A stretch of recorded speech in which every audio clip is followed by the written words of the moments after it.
I'm Aaron Hall, business attorney in Minneapolis.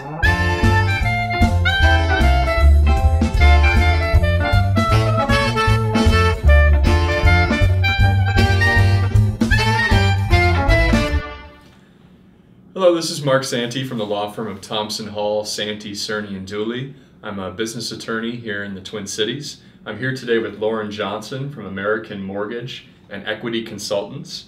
How are you doing today, Lauren? Very well, even though it's 3 below outside. It's very nice and warm here in the room, so thanks for having me. Well, thanks for being here. Today we were going to talk a little bit about what you do. So if you could give us your background and how you got where you are today.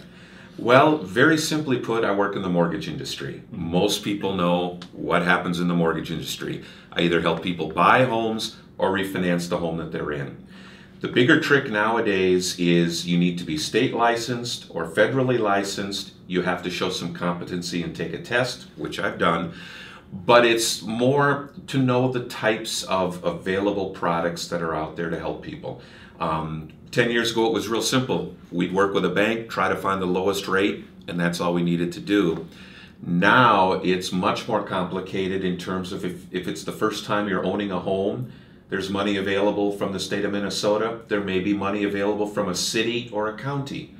There's also ways, if you're looking to refinance your home, to get today's good interest rates, and you've paid your bills on time, you have great credit, but because you may have bought your home toward the height of the housing market craze 4 or 5 years ago, it might be that you owe more on your home than on paper someone says it's worth right now. There are different programs, both government-sponsored and state-sponsored, that can help people in those situations that have decent credit to refinance. For people that don't have really good credit, there are lots of programs.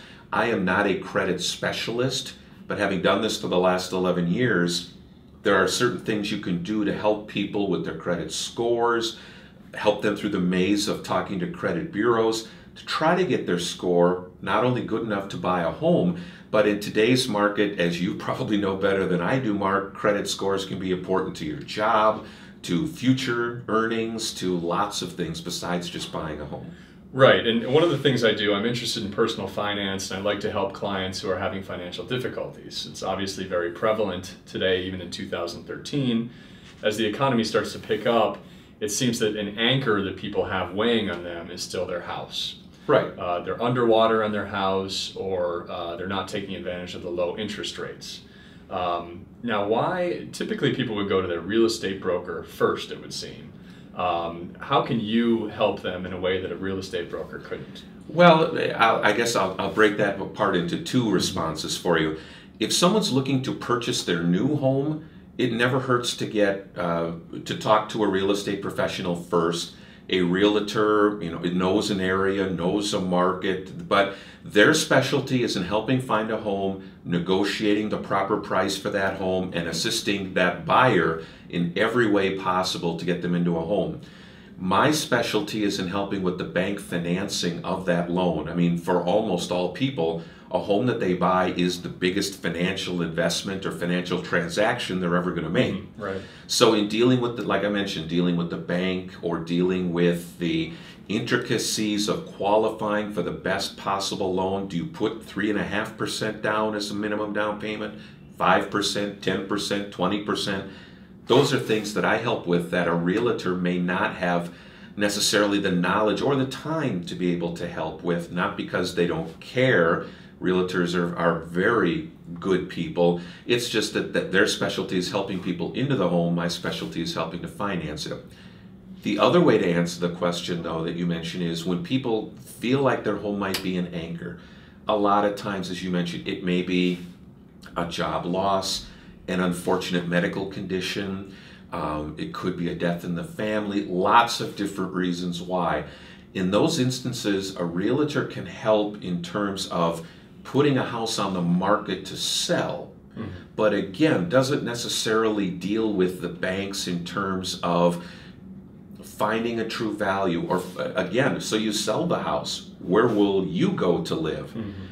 Those are things that realtors can help with, but I can help from the financial end determine very quickly what can you do and how can you do it, so that between myself and the realtor and the customer, we can formulate a game plan that we're all on the same page. Because in any situation like that, we're on the same page. And if they're involving you and your services, it would be the same thing. It's how do we all get on the same page so we achieve the same end game?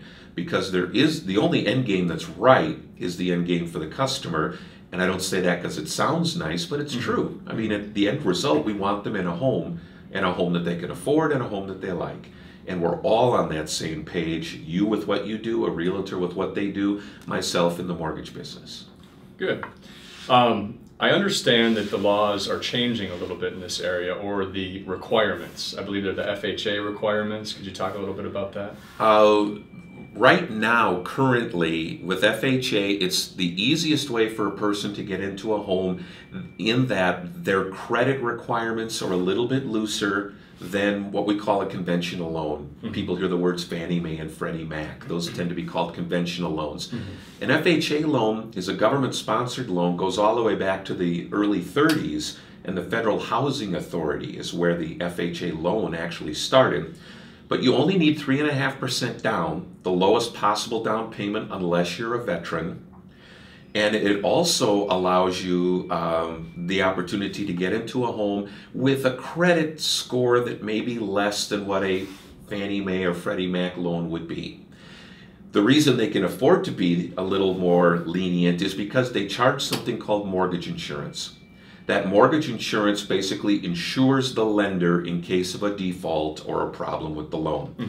Currently, that mortgage insurance, once someone owns 22% of their home on paper, so equity we call it, once they have that, or they've been making their payments on time for at least 5 years, mortgage insurance can go away.